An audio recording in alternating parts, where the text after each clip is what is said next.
Hello guys, for today's vlog, my sister is making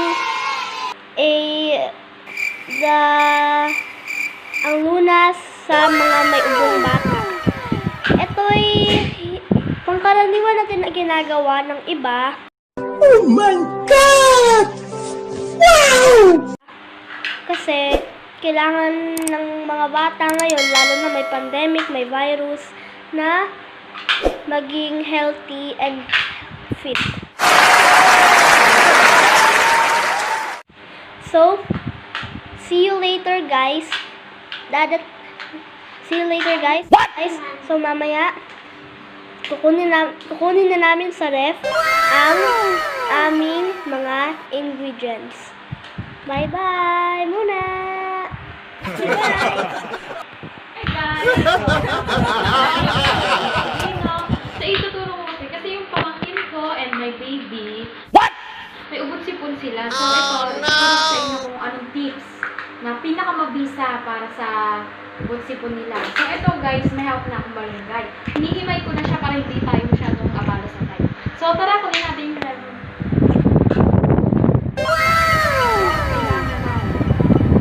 Oh my God! Wow!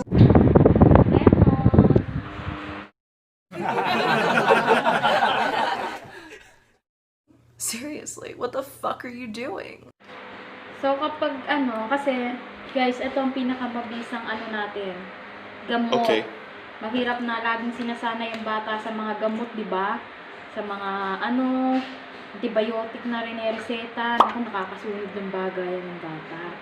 Kaya, i-maintain nyo na, or sanayin nyo yung anak nyo na herbal lang yung ginagamit. So, lagi tinatakbo sa doktor. So, ayun guys. Yan, nahimay na natin. A few moments later. Ting water. May ting water.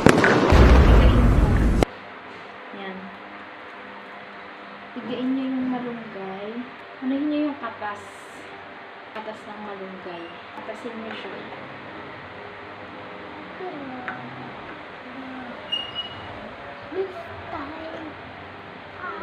So, babalikan ko kayo guys ha. So, A few moments later. So, habang nag-iintay sa aking, this is my nephew. He's the one who have cough. What? And already have a cold. What? So, habang nag-iintay sa paggawa ng ating treatment or medicine for the cough and cold, Okay. favorite talk muna tayo. Kasi ngayong panahon na to, ako yung unang nagkasipon tsaka nagkaubo. I don't know saan ko nakuha yung ubo at sipon na yun. Pero, kaya ako ginawa ito para din maging epektibo yung mga treatment para din mapagaling ko yung mga nephew ko.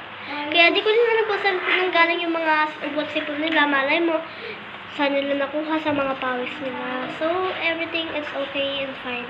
So, balikan na lang si ate. hi guys. So, kapag na nyo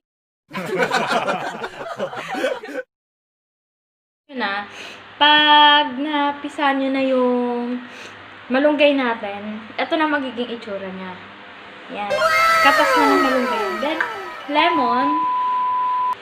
Hihiwain na natin yung lemon natin. Ayan. Hiwain natin yung lemon, ha?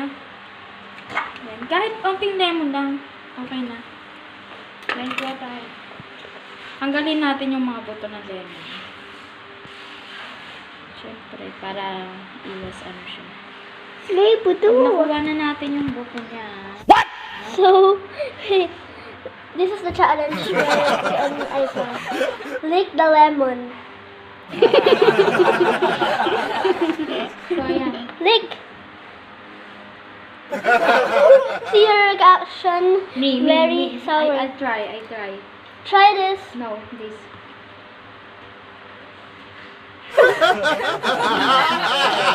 Yan. Try again. For the vlog. Wait lang. There. Why this lemon is Seriously, what the fuck are you doing? giving the Iyan mo reaction? na dito.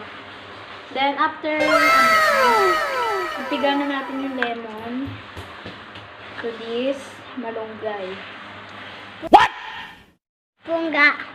Yes, malunggay. Ayan. Ito ba? Ayan. Ito. Tapos malunggay.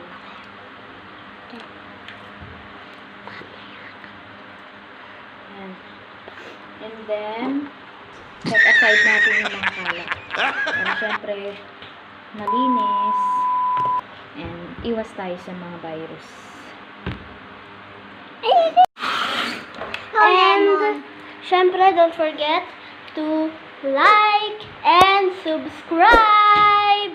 No lemon. Tignan natin yung lemon, tsaka yung Ano?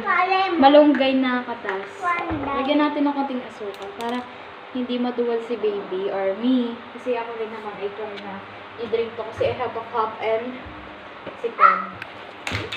So, ayan. Tatay. So, konti lang para naman. Ayan, lagyan natin ng asukal.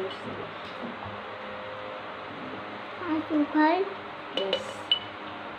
Then, ayan. Ito, anihin na natin siya. Halo-halo.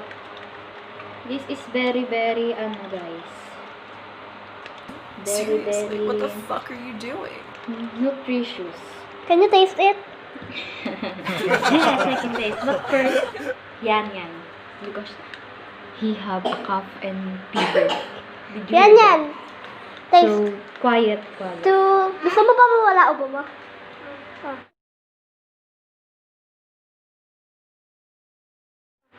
Ano taste lang?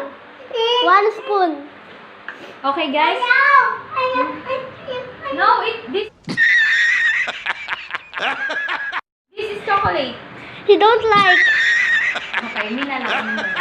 So, yan. Sila lang. Mm, It's so tasty. good. The one is still sleeping, so he wait for him. Good. He's still for VIP. VIP. Para siyang bayabas. Oh, he like guava. Taste. No, I don't have cough and cold. I'm already Okay, healed. guys. Thank you for watching this. So ayun guys, tapos na ang aming lemon straight burn. So, please like, Subscribe and comment. para updated kayo sa aming mga vlog. Please!